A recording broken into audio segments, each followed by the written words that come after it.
Okay, Nancy. Okay, good evening, everyone. The hour being after 7:30, I would like to call the May 27th, 2021 school committee meeting to order. And we're still operating under the governor's executive order from March 12th of 2020. Therefore, our meeting is going to be conducted remotely this evening, and all of our votes will be taken by roll call vote. We will be getting back to normal, hopefully, as the summer progresses. And one of the first things that I wanted to be sure we remember to do is to start all of our meetings with the Pledge of Allegiance. So I would ask everyone to stand for the pledge. I pledge allegiance to the flag of the United States of America and to the republic for which stands one nation under God, indivisible, liberty and justice for all. Justice for all. Great. Thank you, everybody. And let's get to our first item, which is a recognition that I think a number of us are excited to learn about. And I'll turn it over to you, Dr. Goff. Sure. We have 5 Johnson Middle School students who took part in what's known as the Tenacity Challenge. This event is a regional competition to promote leadership and scholarship among students of color. And the Johnson Middle School team included students who reside in Walpole as well as our MECO students. And they're also a mixture of both in-person and remote learners, which is great.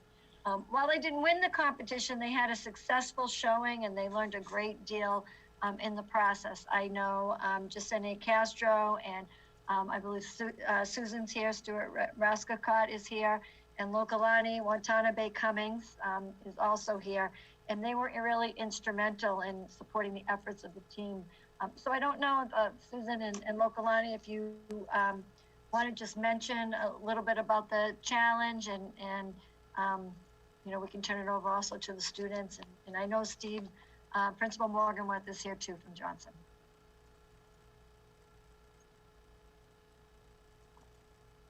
Okay. Yes, so it was about maybe a couple weeks ago, our kids did amazing, as always. They also had, this was kind of our first Walpole team ever competing in the statewide competition. So we definitely made the mark for Walpole. And I believe our kids are already excited for next year and, you know, trying to recruit more students so that we can have more teams. So I'm not sure if you wanted to add anything else, or students, please chime in. I would just add that there were 3 challenges that students could participate in. They were a literary challenge, a math challenge, and a leadership challenge. Initially, we were going to try and do all 3, but we really figured out how much work it was going to be, so the students decided to do the leadership and the math challenge. They did a really great job on it. The social issue they picked up on was pollution and global warming, and they created a website and they planted a tree at Johnson Middle School to help mitigate global warming. And they did a great job, and it was great to plant the tree with them. It was really a wonderful day. They were so excited to be using shovels. Boys, do you want to say something about the challenge? We had to meet every day. We had to create times on Monday, Wednesday, and Friday where we had to meet up and make each part of the website, or we also made a podcast. We all had to combine all that to connect it to make one whole leadership project. And for we didn't have much time for math, but we tried our best and went through it.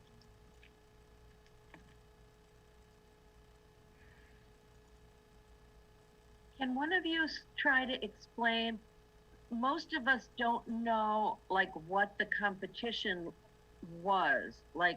How did you compete? I understand there are different parts, but could you explain that to us a little bit? I can. So basically the whole contest was remote. There was nothing in person involved. And they were the leadership project. So each team presented their project in a breakout room, but they realized that it took too long. So we presented in the main room in front of everyone. And also the challenge was also streaming live.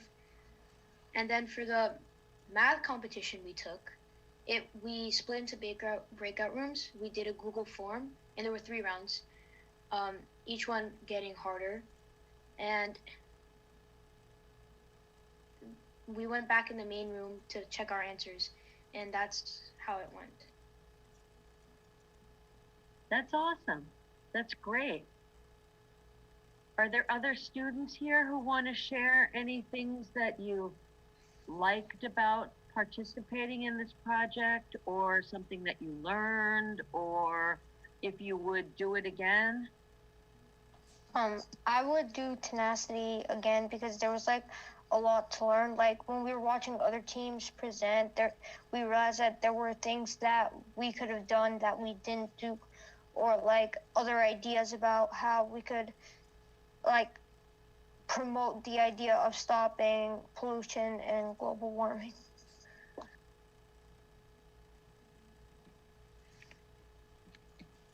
We also like learned how to like do things together because tenacity, like we had to like create different parts of it because like one person can't do one full like leadership project, so we had to like split it apart, and then we had to like work with each other and like learn teamwork.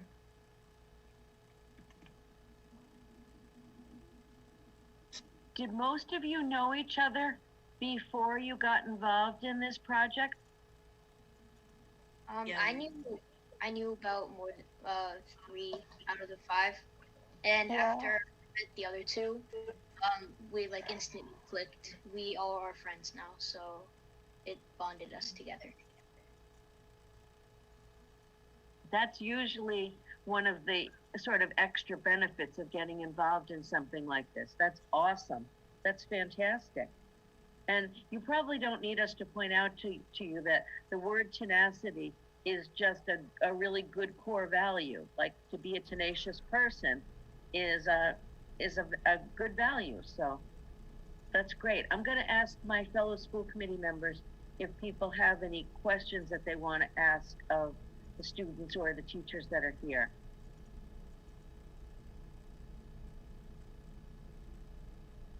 Ms. Denizio, yes. I am wondering if your podcast is available for the public to listen to, if anybody were interested in hearing more about the project. Yeah, we have the podcast. It's on our website. I think it's on like the first or second pages, but it's public for everyone to listen to. Can you tell us the address of your website, and anybody who's watching this meeting could go check out your project? Yeah, I could put the link in the chat for you guys. I have it. I can do it. Okay. Okay, thank you so much. I'm definitely interested. I'm going to give it a listen, and I bet there are other people who would love to hear the podcast as well. I agree, Carrie. Any other questions or thoughts for this very impressive team of students? If I could, I would like to just quickly give a shout out to the entire team and make sure that we mention Adonai, who unfortunately couldn't be here this evening. It was great to see this team of multi-grade level students come together, and the excitement with which they attacked the planting of a tree following the competition was one of my highlights of the year, and to have the opportunity for these students again from different worlds and different learning platforms and programs come together and be able to work and get to know one another. It was a really wonderful experience. I know that that these 3 young men who are here are underclassmen, or at least for middle school, and we will be back again next year, I assume, to lead the charge in what I hope will be a long string of Tenacity Challenge competitors from Johnson and from Walpole, because it's open to the entire district, or to at least middle school students in the district. Good evening, everyone. I would like to echo what Mr. Morganweck just said. Just truly proud of the kids. This is our first year Walpole competing in the Tenacity Challenge, so it was very exciting. I'm hoping that we continue to do this work, that it carries with you kiddos to high school, and that we create more teams out of Walpole for the Tenacity Challenge.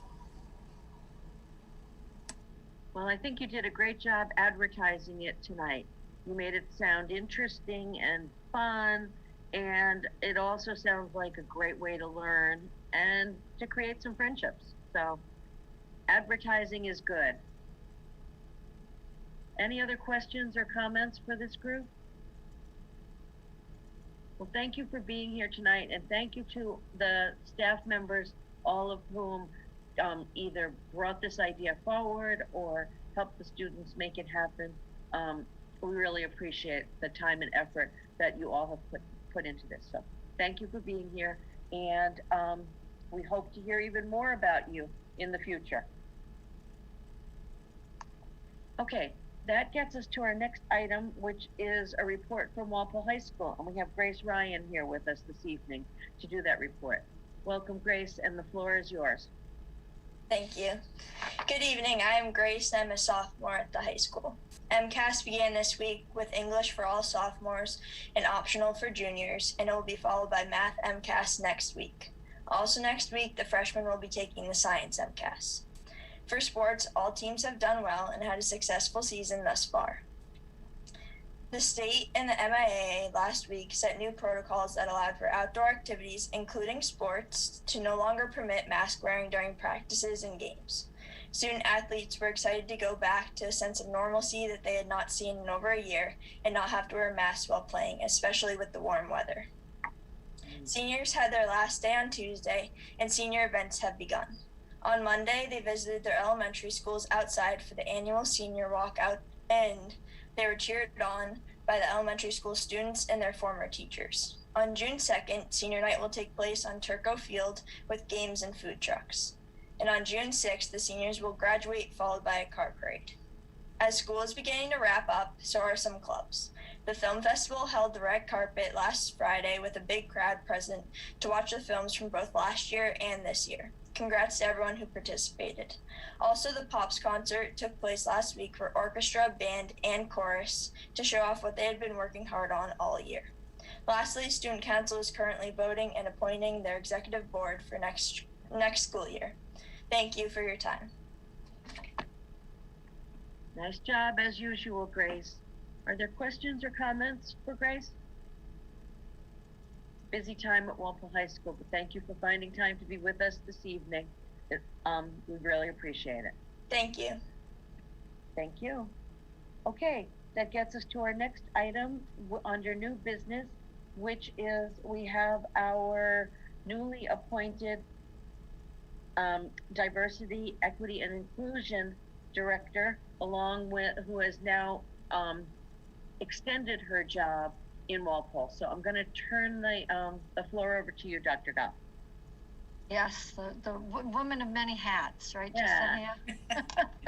So we like I mentioned at the last school committee meeting, we are pleased, we are thrilled and excited to announce that Jasenia Castro has been appointed to the Walpole Public Schools Diversity, Equity, Inclusion, and also MECO Director, which she currently holds this position now for the 2021-2022 school year. And like I said, as many of you know, that Jasenia is currently the MECO Director for both the Walpole and Foxborough school districts. And next year, Ms. Castro will be assuming the full-time position for Walpole Public Schools. So we get her now full-time, continuing her role as the MECO Director and then leading our educational community in the work of DEI. Just to reiterate from the last meeting, for the last 4 years, Ms. Castro has done an excellent job leading the Walpole MECO program. She's collaborated with support staff, consulting with teachers, and connecting with our outside agencies.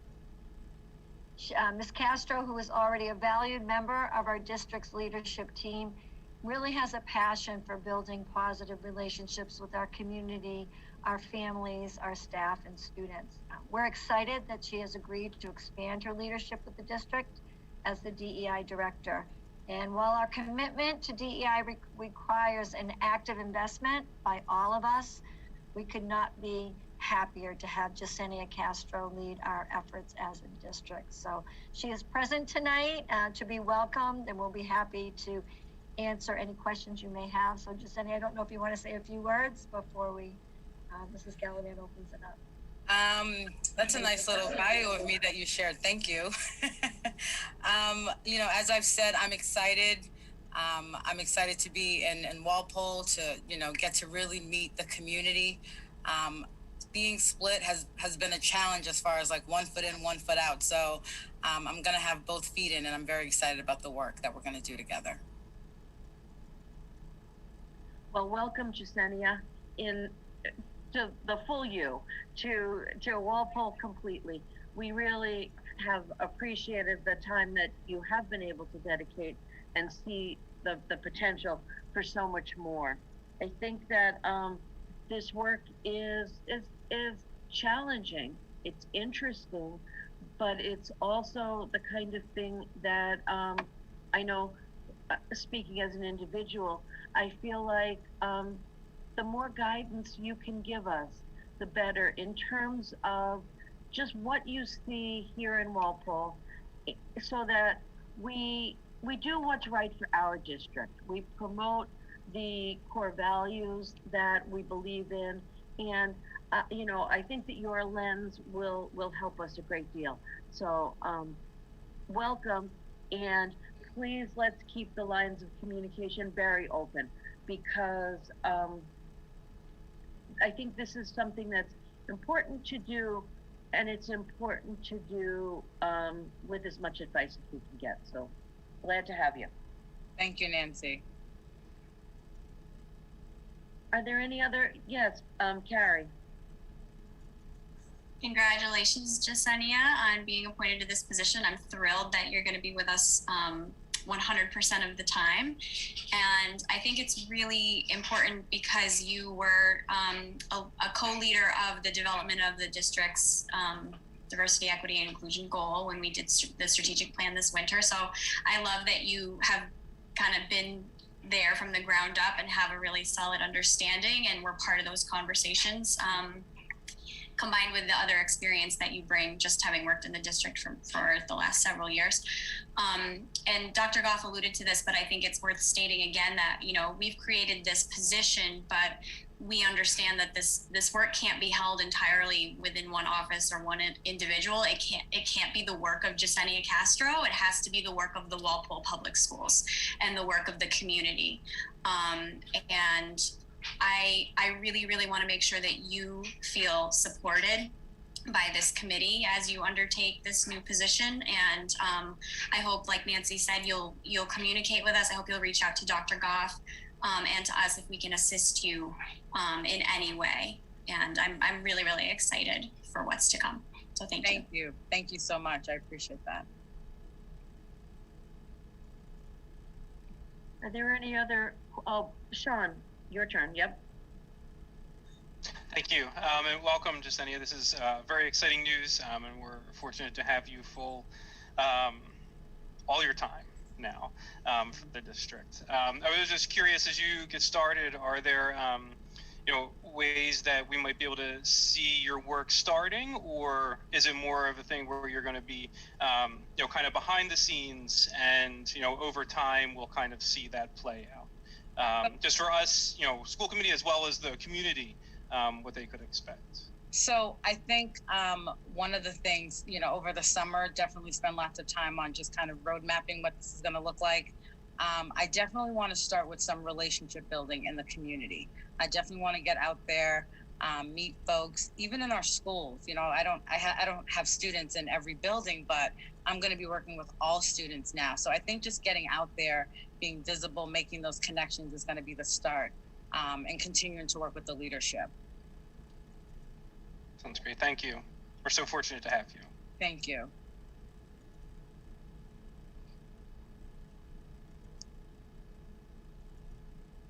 Well, welcome, Jasenia, and are there any other comments? We're a pretty good committee at trying not to be completely repetitive. So you feel the warmth from all of us. And we're glad to have you here this evening, but we're going to go on to the next item, which is the social emotional learning update from, I believe we have, oh, I'm drawing a blank on her name. Yeah, I think she's here. Sarah's here. Sarah Scales. Sarah Scales. I'm very sorry, Sarah. It's been a long week. Do you want to introduce Dr. Goff, or should I just turn it over? Sure. Yeah, you remember it, I believe it was the January 28th school committee meeting that Ms. Sarah Scales attended and gave an SEL, social emotional learning, update to the committee. And as you know, she is the head of the district-wide SEL committee. And she's going to provide you with an update of SEL information about skills and strategies being utilized to help students build their self-awareness, their resilience, and confidence in Walpole Public Schools. So I won't say any more, Sarah, to steal your thunder, so take it away. Thank you very much. So as Dr. Goff had stated, I came at the January meeting and gave an update as to the work that we were doing, but particular in the work that we were doing in the social emotional recommendations of this unique school year. What I'm presenting tonight is a little bit about the work that we have going forward, but in order to inform that work, we have compiled together the results of the student surveys that we gave this year. And they were really enlightening and really informing to read. It is a lot of information, so I'm going to try to make it as concise and palatable as I can for everybody, but it was really informative given the year that we've had. So we go to the next slide.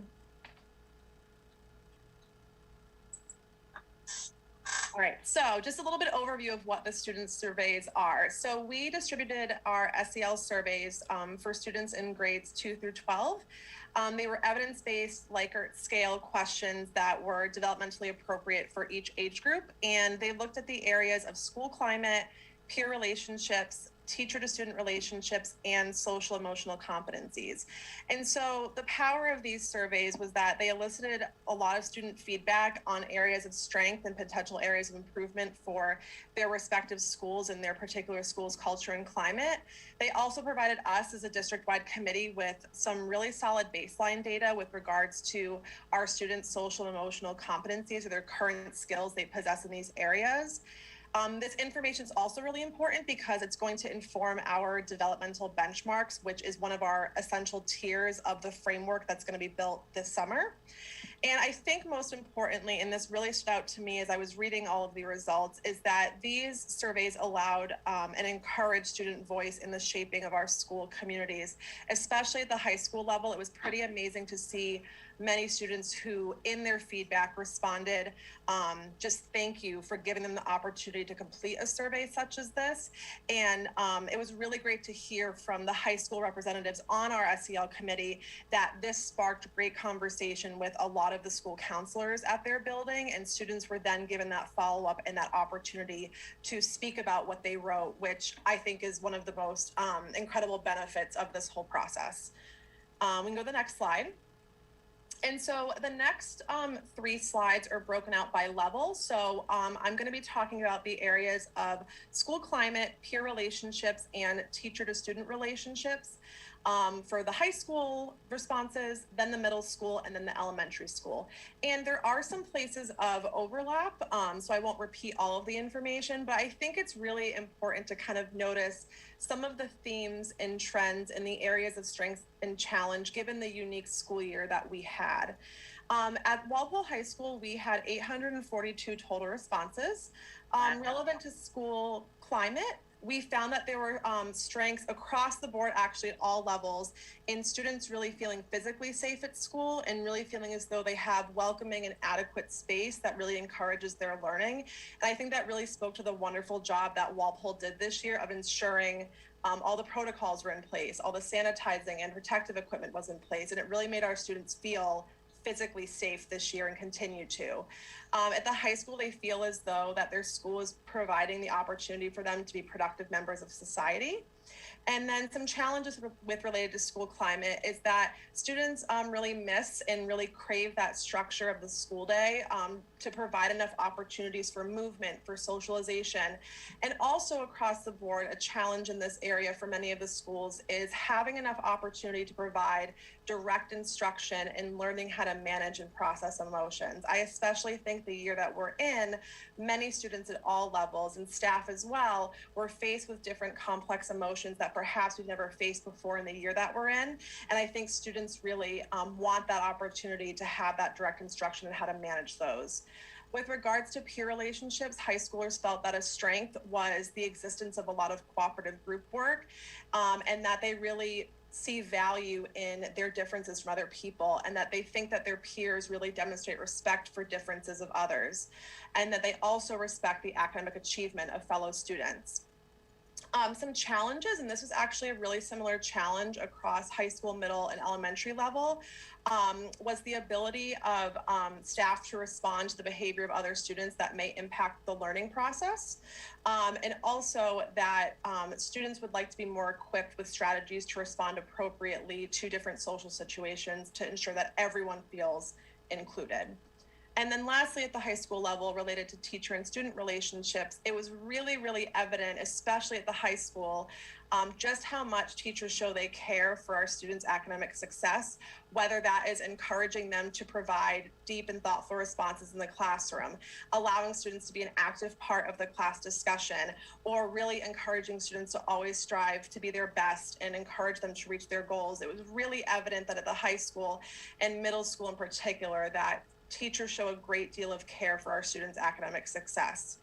And then again, a similar challenge, which I found really interesting, again, given this year across the board, is that students not feeling as though that right now there's enough opportunity for teachers and staff to have a really deep investment in their social emotional well-being or how they're doing outside of the classroom.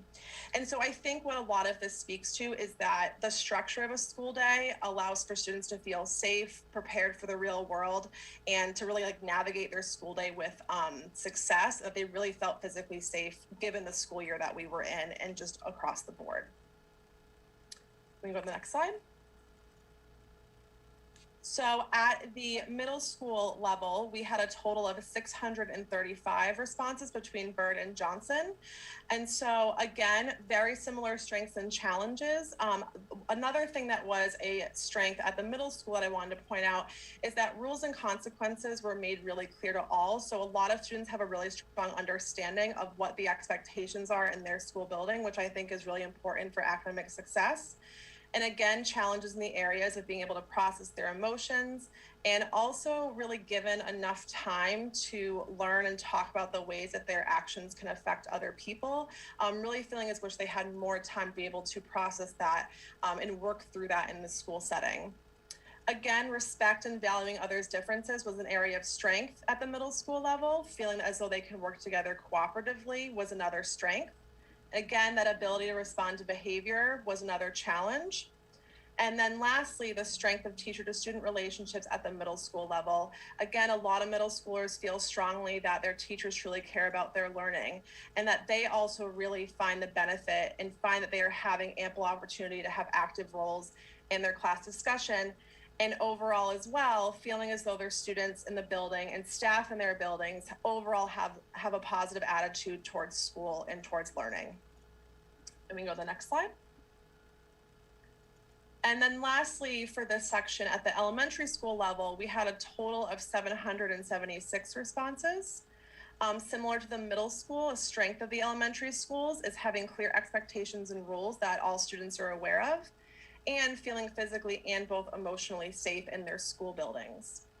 And then some challenges some students reported was, again, having enough time to talk about the way their actions affect others, or having enough opportunities to reflect on various social skills and various social dynamics within their school building. What was really great to see with regards to peer relationships as a strength is that about 10% or less than 10% of students reported constantly hearing teasing or mean comments amongst students. So again, they found that that was really rare, which would mean, as it shows here, a strength is demonstrating respect and kindness towards each other. And I think that just speaks to a lot of the SEL programming and groundwork that's done at the elementary school level. And then again, a couple of the challenges that elementary school students noted was feeling really comfortable sharing about themselves to other people. About 50% of students reported that maybe sometimes or never they feel comfortable doing that, which was just an interesting finding.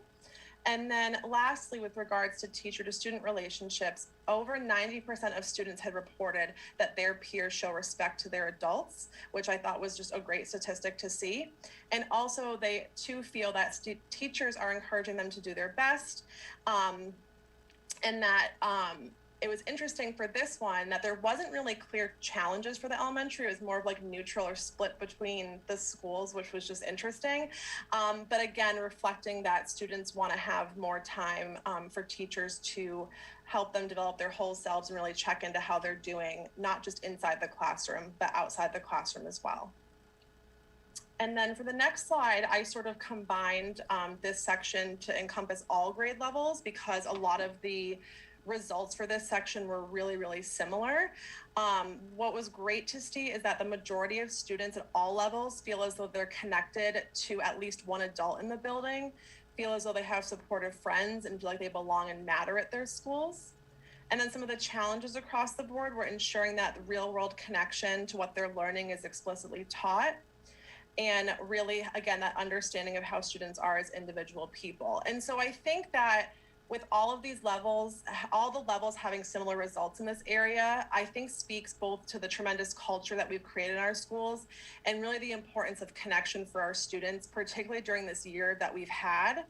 I also think it really shows that all of our students want to have experiential learning, socialization, and movement as integral parts of their school day. And I do think that those are integral parts of education that many of us and our staff really missed this year, and that overall our students want to make those real life connections. They want school to be a place of community where they can really be their whole selves.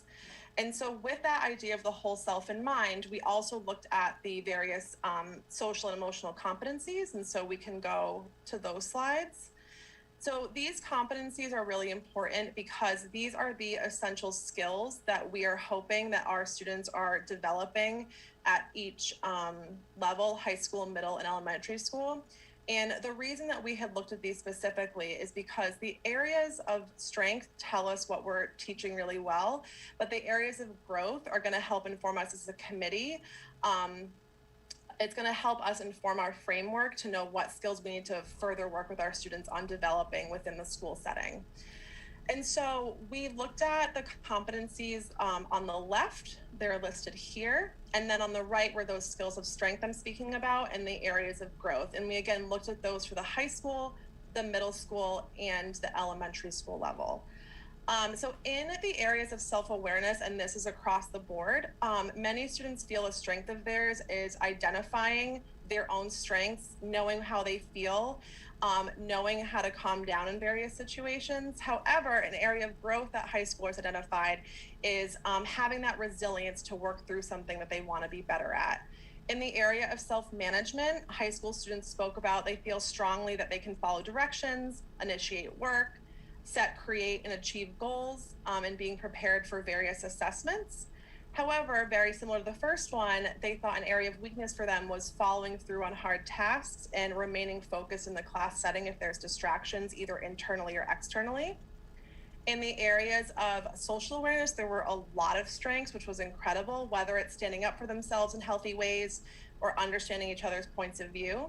But was really interesting that in the areas of social awareness and relationship skills for all three levels, an area of growth is actually the skill of describing and expressing their feelings to others and also trying to learn and process how other people feel. And again, I think that speaks to what I spoke about earlier, where I think this year more than ever, our students really faced with the task of putting themselves in other people's shoes, being able to express themselves in healthy ways.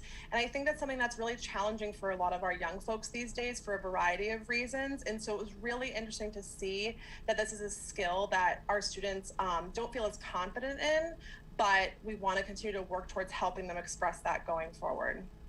And then lastly, with regards to responsible decision making, our high schoolers feel they're strong in the area of thinking about choices before making decisions, knowing right from wrong, and thinking of various ways to solve problems. And we can go to the next slide. So at the middle school level, again, we sort of saw very, very similar results across the board, except in the area of responsible decision making, which is to be expected at the middle school level. Whereas at the high school, they felt more confident in thinking about consequences or actions before making decisions. Where at the middle school level, that was an area that they weren't as confident in, which I absolutely think makes sense developmentally where our students are at. And then lastly, for the elementary school level, again, very similar to the other two, with the exception of self-awareness, where our middle and high schoolers felt as though they know when they can control something and how much control they have over a situation. Our elementary school students identify that that's still an area of struggle for many of them. And again, much like middle schoolers, with regards to responsible decision making, a lot of our students struggle with thinking through consequences or thinking through how their actions might affect other people. So again, these are just all those areas of skills of strength and areas for growth for our students. And so with all of that in mind, we'll go to the last slide. So with all that information, we really had to think about as a committee, especially as we start to close out this year, what sort of do we do with this information and what do we do next? And I think before we talk about that, I do want to say that reading this information, like I said before, was really exciting. We're eager to dive into these results even more. It was really evident across the board that students feel really positive about their teachers' investment in their learning, especially during this year that we've had. There was limited time for kids to make connections with each other, with staff. And I think these results reaffirm some of the challenges that we as a committee were expecting, particularly during a pandemic year. So we're excited to continue the work forward. And so what this will look like is we are hoping to, of course, continue the district SEL committee, but we're hoping to build smaller SEL committees at each of the schools. We currently have SEL committees both at Johnson and at Byrd currently, but are hoping to expand that to each of the respective elementary schools and the high school. And so the hope of that is that each of these schools will carry out the framework that we are going to be putting forward. They're going to be putting forth and working towards the strategic plan goal that we have, our second goal, which is to foster and strengthen the social emotional well-being of our school communities. And so we really feel that this is important because a lot of what we've learned being on this committee is that cross-district collaboration is really key to the success, I think, of any district. And so with that in mind, we are excited to just continue this work. We're excited to work at building levels and sort of oversee the work done there, whether it's building SEL practices, implementing curriculum, building up staff social emotional competencies. That's really where we see the work going forward. So once that SEL framework is built this summer, we're going to collect some more feedback from staff next year. We're going to continue to keep everybody up to date on the work that we are doing and start to really see some of this this action come to fruition moving forward in the next couple of years.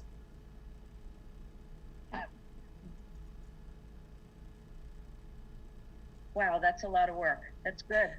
That's real good. Are there questions or comments for Sarah? Sean. Sarah, thank you for the presentation. It was fantastic and really informative. I'm not sure if you mentioned, but when did the surveys go out? Yeah, so the surveys, I believe they had gone out in January. So it was like the middle of the school year, around like late fall, early winter time is when they went out. Okay.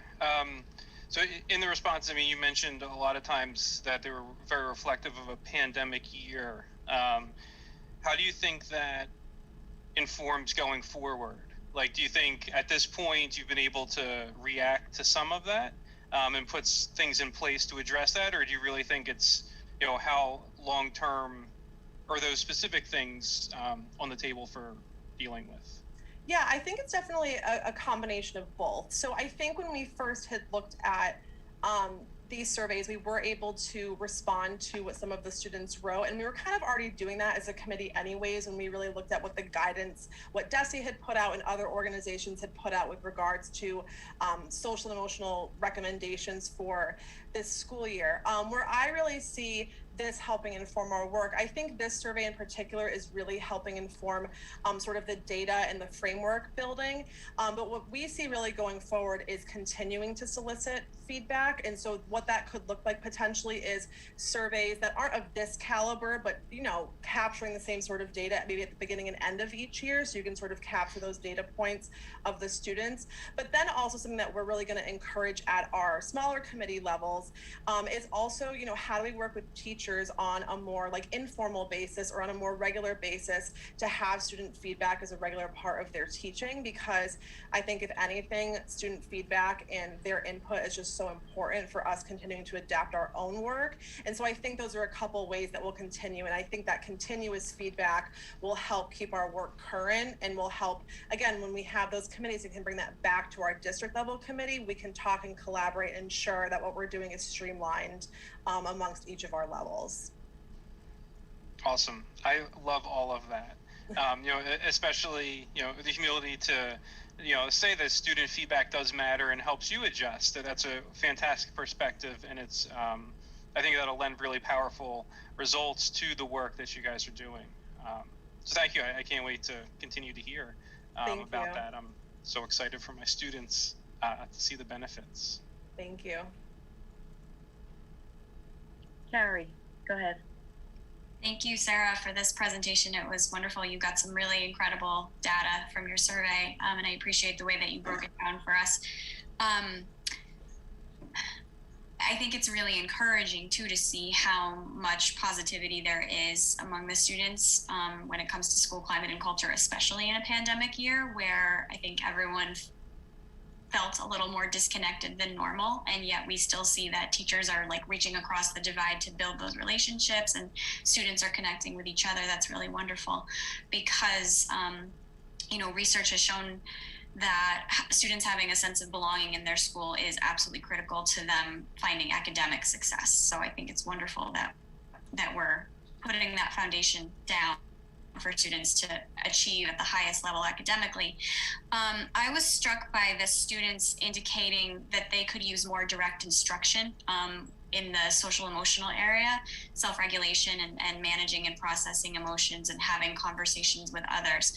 And I don't know if you know the answer to this, but I'm curious at the middle and high school levels whether or not our counselors are delivering any curriculum in the classroom to students. Maybe Steve might be able to answer that too, but I know that our elementary school counselors are. I'm curious about what it looks like right now at the secondary level. Yeah, no, that's a really good question because it's something that what I think the beauty of having people from across levels on this committee, it really allows us to see what other levels and schools are doing.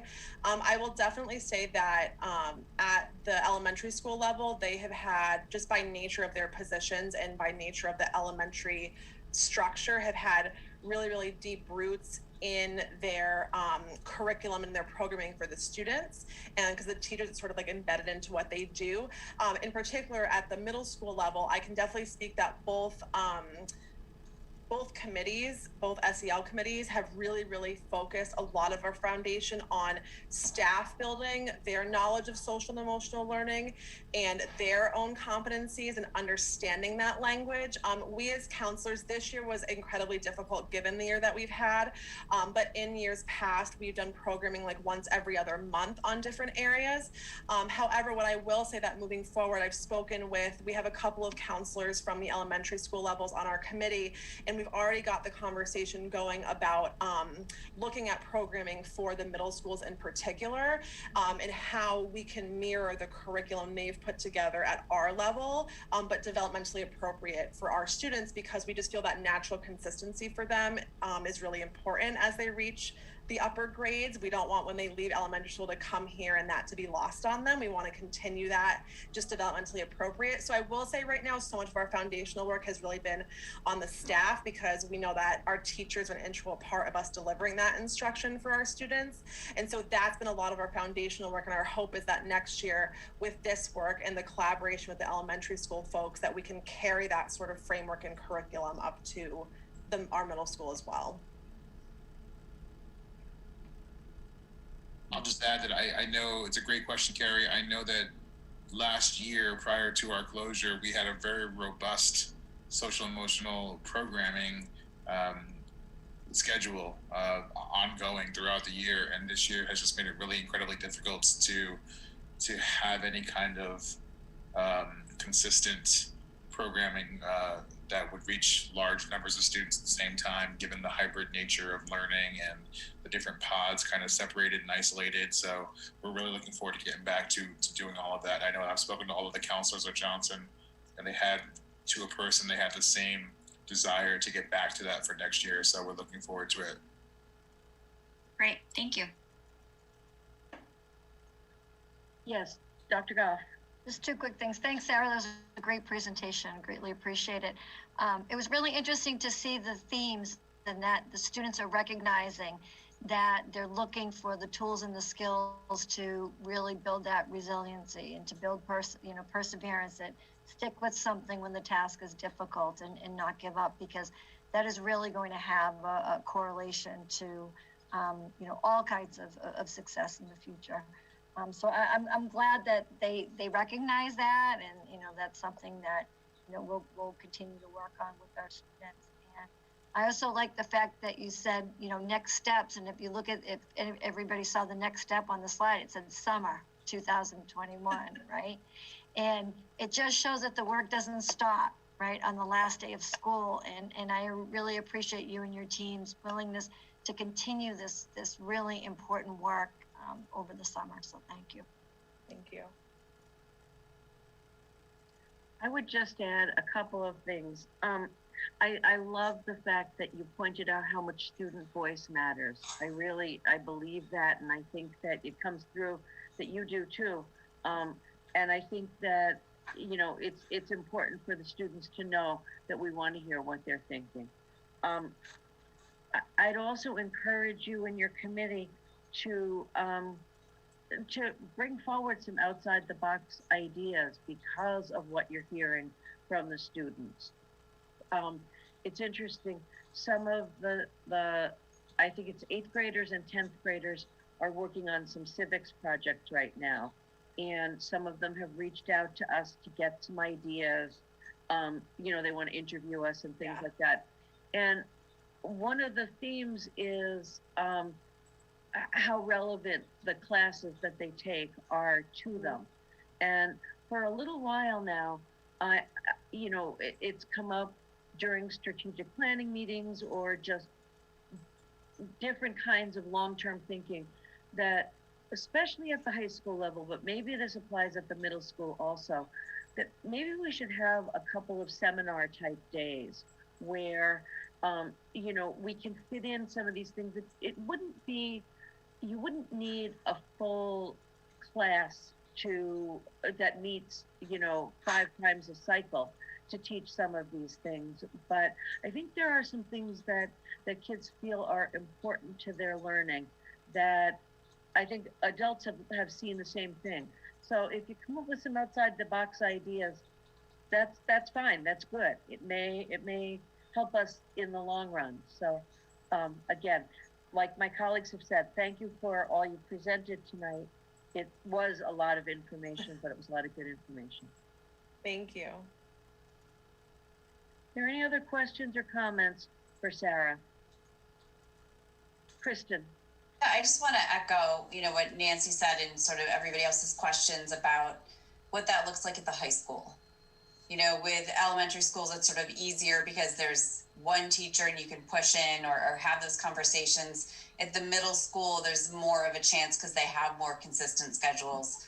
But with the high school, everybody's got a different schedule than everybody else.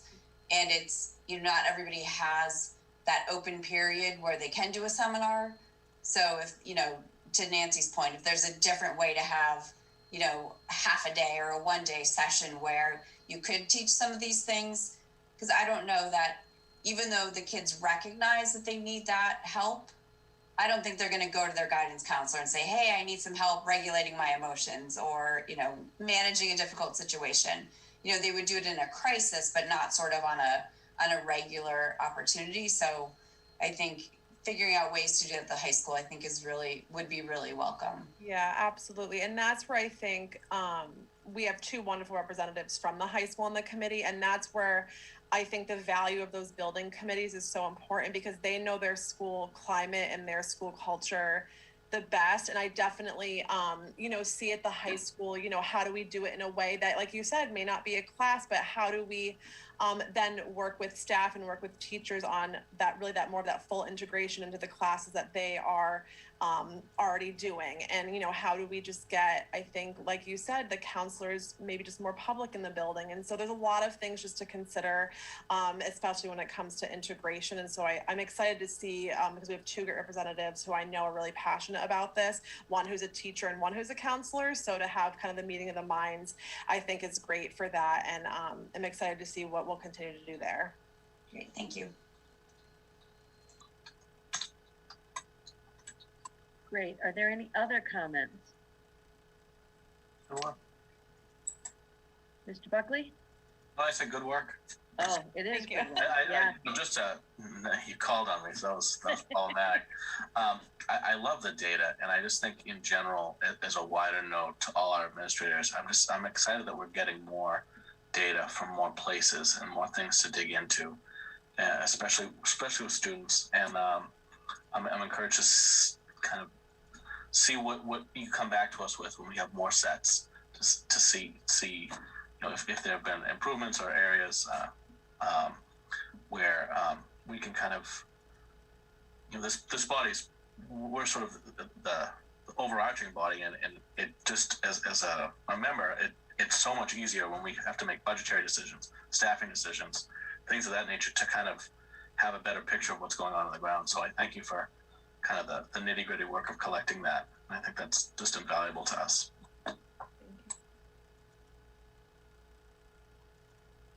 Thanks, Sarah. I know you've gone above and beyond to lead this committee, so we do really appreciate that also. Thank you. Anything else, Dr. Goff? No, thank you, Sarah. You're very welcome. Have a good night, everyone. Enjoy the summer and the work. Okay, that gets us to our next item, which is somewhat related. Rachel Jackson is here this evening, and Rachel and I served on a committee together, and the information was in your packet. Dr. Goff, do you have anything you want to say about this?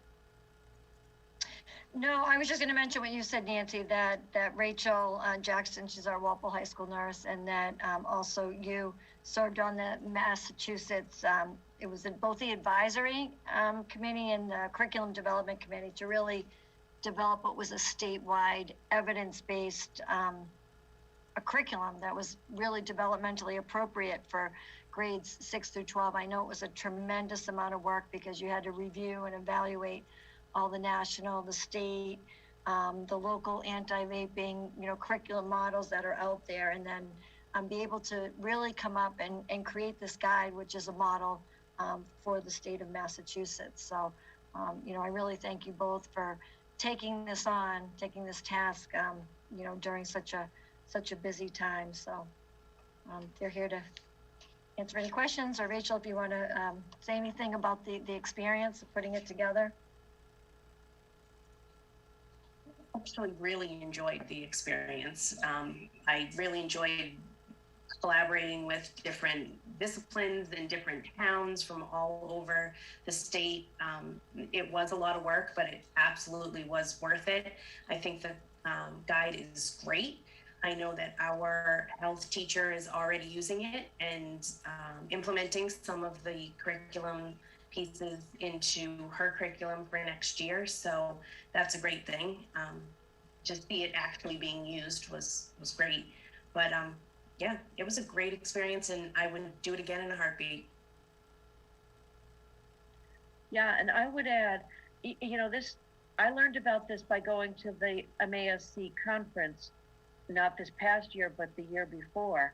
And at that point, we were seeing through the Drug and Alcohol Coalition that there were a lot of kids in Walpole that were trying vaping and that were getting addicted. And we had a really interesting program that Rachel was involved in, and a number of us attended, where John Carmichael was speaking about how some of the people who are now young adults became addicted to substances, whether it was illegal or legal substances, and the problems that it led to. Long story short, I was particularly impressed that night because Rachel was explaining about a program that was started at Walpole High School, not just to punish kids who got caught vaping, but to offer help to kids who were looking to stop vaping. Because at that point, we had learned that it was an addiction. And yes, there was this discipline piece to it that needed to be there. But I was intrigued by the fact that we were doing something pretty unusual and pretty impressive. And, that's an important thing for us as school committee members to be aware of. But then we got involved in this program, and the idea was all put together before COVID came along. And the idea was there are a lot of free resources out there, but vaping, it was such a new thing on people's radar screen that it hadn't yet been built into like the health curriculums. So this resource that we put together has all sorts of free resources, and it's been distributed to all the districts in Massachusetts for free. And the feedback is pretty good so far. It was very nice, as Rachel said. There were people from all over the state. Some of them were. It was a nursing grant. So the woman who wrote the grant in the first place was promoting community health, basically. So some of the people were school nurses. Some were nurses in the community. Some were health teachers. There was one guy who was a physics teacher. It was very cool. And then it all changed, and I kind of thought, oh, that's the end of this. That's not going to be able to pull it together. But they were able to lead us remotely, and it's cool that after, I guess it's been like 18 months of work or so. Is that right, Rachel? Yes. That there's a product that is in the hands of teachers and administrators, and it's pretty informative. I mean, Rachel is a huge source of information for me in terms of the nuts and the bolts, but there's lots of reading in our packet and lots of links that it will take you to. So just keep it in mind. We wanted people to be aware of it. What else do you want to add, Rachel? I think the program that you spoke about, the cessation information instead of just strictly discipline, we are absolutely going to start that back up next year. I did do it a few times one-on-one this year as the situations arose, but it just was such a different year that we didn't have anything more consistent. And to be honest, we didn't really have much of a vaping issue in school because they weren't in schools consistently enough to have that urge. You know, they were able to come and go more frequently this year. So we were really seeing the problems the year prior when students would be there for 8 hours and they just couldn't wait until they got out of school because that addiction had started to set in. So we just had a different dynamic this year, but we have all intentions on starting it back up because it was rather successful. So. Bill. Hey, Madam Chair. Just a note of thanks. Number one. Oops, you muted yourself, Bill. How about now? You're good. I would never mute myself, Nancy. Through you, I love the idea, as you pointed out, of looking at it as an addiction and providing services for our students, but just in a wider way. I just want to thank you, Nurse Jackson. Just say, we see you. And it's like, I don't know how you did this while basically being the number 2 person on contact tracing, and then working all summer last year on the reopening plans and assisting us there, and, you know, bandaging knees and checking people's blood sugar and doing all the normal things nurses do outside of a pandemic. So I just appreciate the utter hustle. And I think yourself, Jasenia, all the professionals we've had on today, as I sit here, I notice a theme of people going above and beyond, people growing in their positions, people using the tools available to them to become more rounded, to do more for the district, to just do that extra piece. And I think that's awesome. But I wouldn't want to have been a high school nurse in the middle of the pandemic, because I know our high school kids were our knuckleheads and the ones having the parties, and the ones, I'm sure your contact tracing was a lot different than an elementary school contact tracing as well. But just somehow at 2:00 in the morning, you were, you know, leading something in a statewide effort. So that just, it's why Walpole's awesome. And we're just very grateful for that. So well done. Well done. Thank you. Thanks for being here tonight. Are there any other comments? We know your day starts early, Rachel, so don't feel like you need to stay on for the capital budget message, which comes next. But thank you for being here. Thank you so much for having me. Good night. Good night. The next item is sort of a heads up that as soon as one town meeting ends, we begin preparing for the next town meeting. And that one of the focuses that we will have for the fall will be our capital needs. And Mr. Frisha is here just to whet our appetite, as I understand it. Is that correct, Mike? That's correct, Nancy. Okay. That's a good term. I don't know if it's going to be that exciting, but I'll try to. Look at his excitement. You can see it. It's like Christmas. All right. So I'm just going to outline the process for those watching who aren't familiar with capital. Just walk through the timeline as quickly as I can. So we began the FY22 capital process several weeks ago. This Monday, we received the capital request from the following groups. That includes each of the 7 schools and the Daniel Feeney Preschool, the central office, the technology department, food service department, and the athletics department. On Wednesday, we reviewed the capital request with the school leadership team and made any necessary modifications. On Tuesday, June 1st, next Tuesday, the school committee will receive the capital recommendations from the school administration.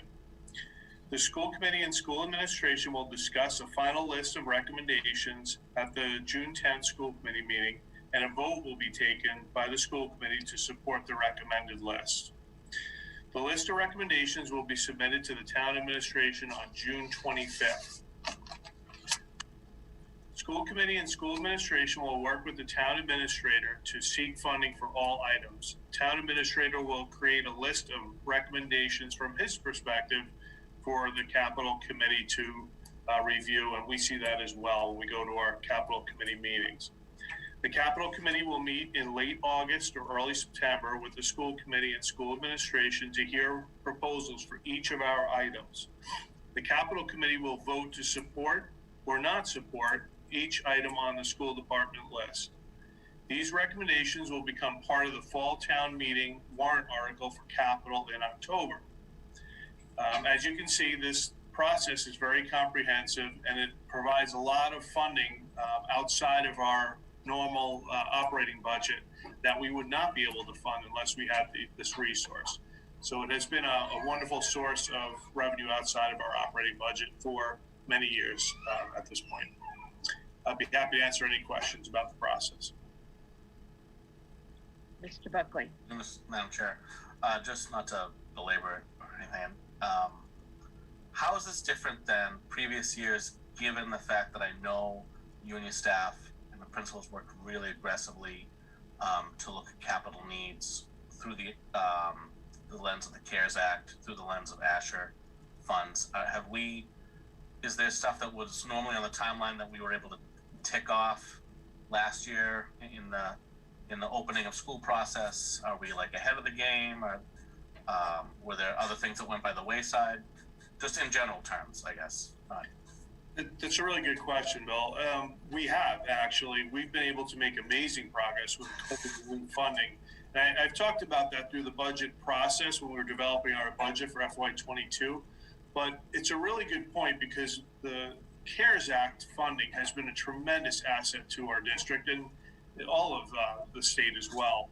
But we've been able to complete our one-to-one initiative, right? That didn't start that long ago. And fortunately, because of capital, we were ahead of the game and were able to provide every student with a device. But this additional COVID funding just gave us more devices to build up our inventory and make sure that we have devices going forward in future years, and devices for every kid. We were able to surplus some of our older devices that really weren't adequate anymore with that CARES Act. And that's just one example. That food service has benefited in many ways with equipment related to COVID and feeding families and students over this pandemic. And there are many, many other ways that we've benefited. So there is more funding coming from the federal government, another round that will also help us out. But that doesn't mean we're not coming to the table with a lot of requests this year for capital. There are a lot of things we still need to work on, and you'll see that list on Tuesday. Excellent, and that kind of leads me to my second small point, and I know because I'm working on this in my day job. Walpole's set to receive $7.2 and change million, probably, give or take, from ARPA between the county share and the town share. So it would be, I'm assuming you of all people will be very excited to be at the table deciding what large-scale projects we will be doing and how the school department will get their piece of the pie. So I just to put that on your radar as well. That's probably going to come down the pike over the summer. So those will be fun conversations. I'm sure you'll be having as well. Hopefully on a Zoom from a sunnier place. But great work. Thanks, Bill. Are there any other questions related to capital? So this will really become more of a topic at our next school committee meeting. And in the meantime, if you happen to notice something or there's something that you meant to bring forward, there's time to do that between now and the next school committee meeting. Okay? All right, that gets us to our next item, which is approval of the superintendent's contract extension. As we all know, the previous meeting, we did an evaluation of Dr. Goff, as we do every year. It's just part of our cycle. And the superintendent evaluation subcommittee had extensive conversations to the point where we knew that we were interested in the potential of talking to Dr. Goff about extending her contract. And we brought that to the rest of you in executive session at the last meeting. And you'll be glad to know that Dr. Goff is interested in extending her contract. And to me, it's one of the best pieces of news of the year, because it talks to the point where someone who is so invested in our school system has just rolled up her sleeves and done an amazing job in difficult situations. I can't wait to see what she's capable of doing with a little bit more normal of a time. And I know I'm speaking for my fellow colleagues, and I'll give you a chance in just a minute, but that's the spirit of it. I think that this is I'm going to say the term backwards probably, but this is a buyer's market where a good superintendent could go where she wants to go. And the fact that Dr. Goff is interested in making the long-term commitment to Walpole is just a great thing. And so I will turn it over to, Mr. Buckley. Through you, Madam Chair, we had a very nice brief negotiation session with Dr. Goff a few days ago. I concur. This is a "we told you so" moment. 2 years ago, we told the community we had the best candidate right here, and the good doctor has proven us right at every turn. I think, just a point of information, we'll be going into year 3 of a 3-year contract. The law allows us to give her a 6-year contract. So I'd make a motion that we enter into a 6-year contract with Dr. Goff, because as Chair Gallivan said, it's a buyer's market. We have a superior administrator. We want to keep a superior administrator at the helm as we return to normalcy. Excited to see what we can do together under your leadership, Dr. Goff. And I think a 6-year contract is quite fitting. And that's the motion I make. Second. Great. We have a motion and a second. Further discussion or comments? Again, not trying to be redundant, but I know that Bill and I are speaking for the committee because we did have the opportunity to discuss this 2 weeks ago. I think that I don't want to belabor the point. I think that it is a real opportunity for the district, and we're grateful. And I hope that it makes you also very pleased, Dr. Goff. Yeah, thank you. Thank the committee. I greatly appreciate it. It's just, it enables all of us, and especially our leadership team, to really, really peel back the layers and continue to look at ways to improve and move this district forward, and not have, because we all know what happens when you continue to have turnover. So it's a great team, and we'll continue to dig our heels in and roll up our sleeves and move the district forward. Well, thank you. And thank you very much for all of your efforts, but we will take the vote before I get too effusive. Okay, we have a motion, we have a second. I will poll the committee. Bill? Aye. Carrie? Yes. Mark? Pardon me, yes. Kristen? Yes. Sean? Yes. Jen? I don't think she's here at the moment. And myself, Nancy, yes. 6-0-0. And thank you for all of your hard work. Thank you for making a long-term commitment, Dr. Goff. And with that, I will turn it over to you for the superintendent report. Yes, thank you. I'm glad, Nancy, that you mentioned the Civics Project. It just made me realize that I wanted to mention that today I was down at Johnson Middle School meeting with a couple of groups about their Civics Project. So it was really nice to just have the opportunity to sit down and hear what they were thinking, and to really see how much it's evolved over the past couple of years. These research projects, one group was researching mental health, and was really invested and interested in it. And another group wanted to know more about our budget and how our budget worked in Walpole Public Schools, which was great. So Mike Frischer, you're up next. So anticipate a call on Tuesday to go over there, and it was great. So I was glad that I was able to have some time with them. I'm also glad Grace Ryan mentioned the Pops Night. The entire music department did a wonderful job. Bill Hahn and I were there along with Stephen Imbush, and it was such a great evening. I think it was one of the first events that we were able to have, this outdoor concert, and Mr. Fleming and his team did an absolute wonderful job. So impressed with the students. And I think the other event, probably one of the first outdoor events, was our film festival, which was the last 2 Fridays. And Mike Gallen and his crew were creative in holding it on the football field.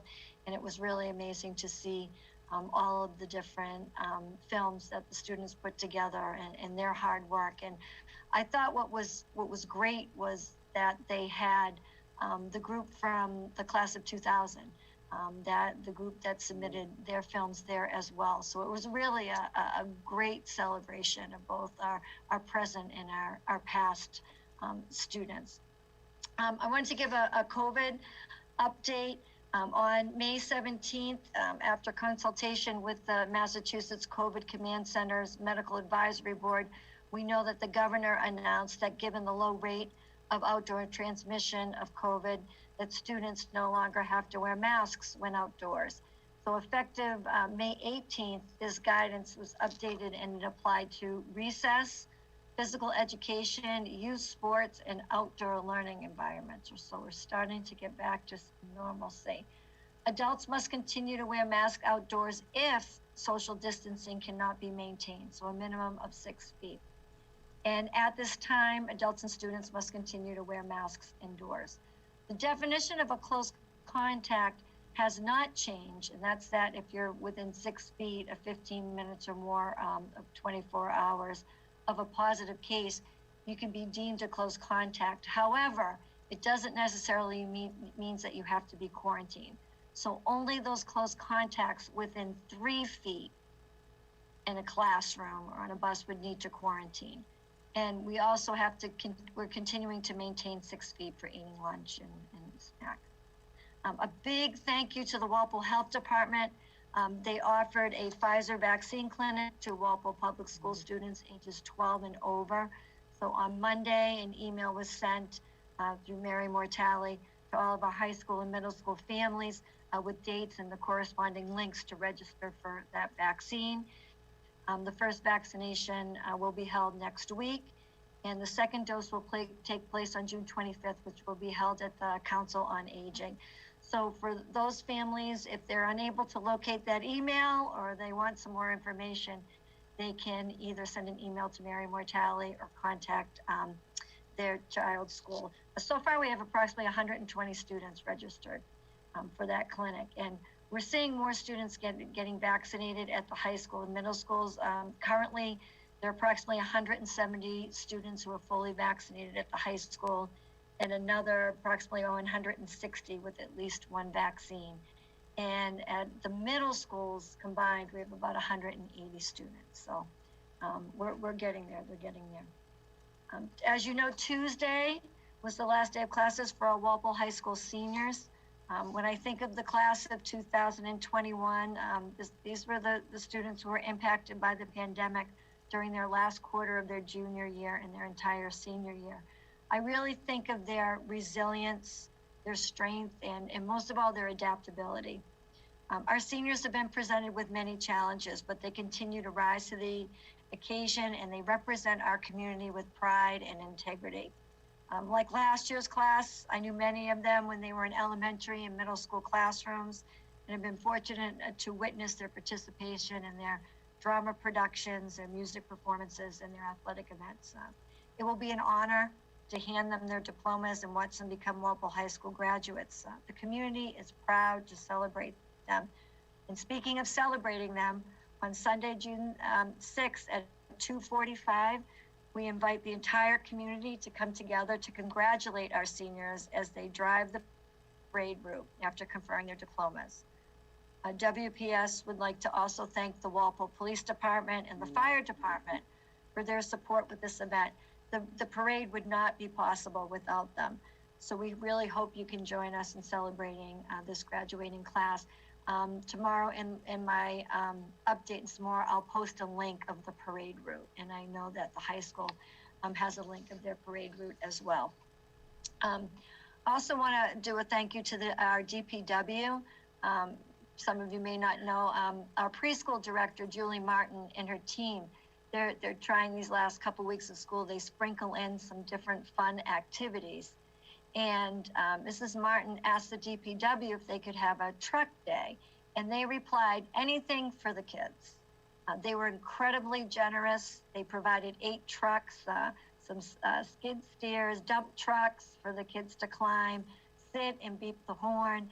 What was especially amazing is that it was something, as Ms. Martin said, that was accessible to all the children, and everyone who wanted to participate did so. We can't thank them enough. And quoting Mrs. Martin, she said, it was a wonderful community event and made me proud to live here and be part of Walpole. And today I just learned that the Walpole Police Department showed up with ATVs, motorcycles, and cruisers. So those preschool students are having a blast. In terms of the district art show, although we were unable to be together for the district art show, we are able to hold it virtually again this year. So I'd like to thank the art department for their dedication and providing a format that features our students' work. The next school year, we're looking forward to having it along with many other events in person. And I'll send out that link tomorrow, and the principals will send it out in their e-notes. And finally, this weekend provides us with an opportunity and much needed time to get together with family and friends.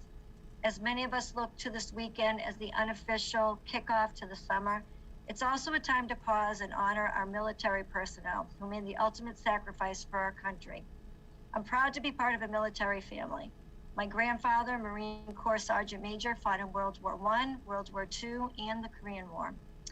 My uncle, Navy veteran, fought in Vietnam, and my father was a Navy Corpsman. Fortunately, they all made it home after the completion of their service. Recently, I was able to visit those family members at Arlington National Cemetery, and most recently, Bourne National Cemetery, and to pay my respects to those who never made it home. So on Monday, May 31st, we salute our fallen and honor our heroes. Thank you. Nicely done, Dr. Goff. Are there any questions or comments for Dr. Goff? If not, that will get us to our only item of old business, which is the middle school building project. Mr. Breen? I'm going to sound like I'm repeating myself because I am, but we have our public forum on June 3rd. I would encourage anybody that's listening to tune in. And I still encourage people to go to the school website. It's loaded with information. People that have looked that are very inquisitive about it have commented that they're pretty impressed with all the information that's there. And again, I would emphasize that if you have any questions for the school building committee, please drop us an email at mmortali. I need to double check this, please. Nope, I'm sorry. Middle school project at kingphilip.k12.ma.us. Sorry, Mary, I almost had them send it to you. So. Well, you just sent it to King Philip, though, Mark. Did I say King Philip? Or did I say K12? Oh, K12. I said K12 instead of K12. Yeah. Middle school project at walpole.k12.ma.us. Not. I'm with you. I don't like going up past 9 o'clock either, Mark. I'm with you. My bedtime is in 4 minutes. Okay. Good news. Any questions for Mark about the middle school project? We'll just echo the message. Please try to attend the community forum. Lots of good opportunities. Okay, I don't believe there are any subcommittees to report. Am I correct? Okay. That's correct. That gets us to citizens' comments. Mr. Hahn, are there any citizens trying to comment? No, I believe you can move on because there's no one in the attendee spaces to even comment. Thank you. Okay, that gets us to warrants, donations, and minutes. Mr. Ahern. Yes, through you, I'd like to make a motion to approve the following expense warrant for the amount listed in your packet. That warrant number is 221047. Second. We have a motion by Sean, a second by Carrie. I just need to poll the committee. Bill? Aye. Carrie? Yes. Mark? Yes. Kristen? Yes. Sean? Yes. And myself, Nancy, yes. Are we paying anybody this week, Sean? No? No, Okay. unfortunately not.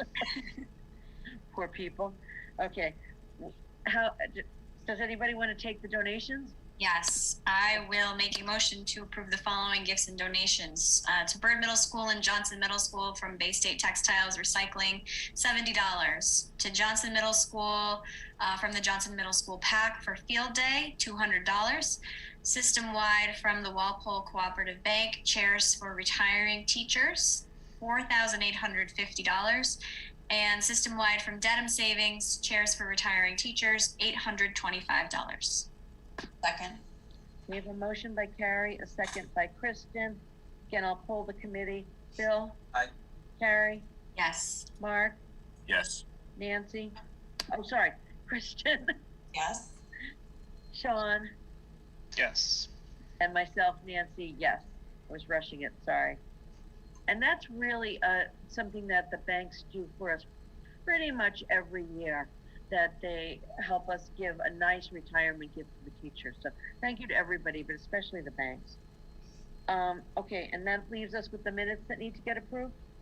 Madam Chair, I make a motion to approve the May 10th, 2021 Superintendent Evaluation Subcommittee meeting minutes, the May 13th, 2021 School Committee meeting minutes, and the May 13th, 2021 Executive Session meeting minutes. Second. We have a motion by Bill and a second by Mark. Polling the committee, Bill? Aye. Carrie? Yes. Mark? Yes. Kristen? Yes. Sean? Yes. And myself, Nancy, yes. That gets us to the end of the meeting, and as Dr. Goff said, please everybody remember that this is Memorial Day weekend, and we thank all of our veterans and their families for the service that they've given to our country. I hope that everybody has a good weekend, and our next meeting will be on June 10th. With that, I take a motion to adjourn. Motion to adjourn. Second. We have a motion by Mark, a second by Kristen. Polling for the last time. Bill? Aye. Carrie? Yes. Mark? Yes. Kristen? Yes. Sean? Yes. And myself, Nancy, yes. Thanks, everybody, and good night. Good night, everybody.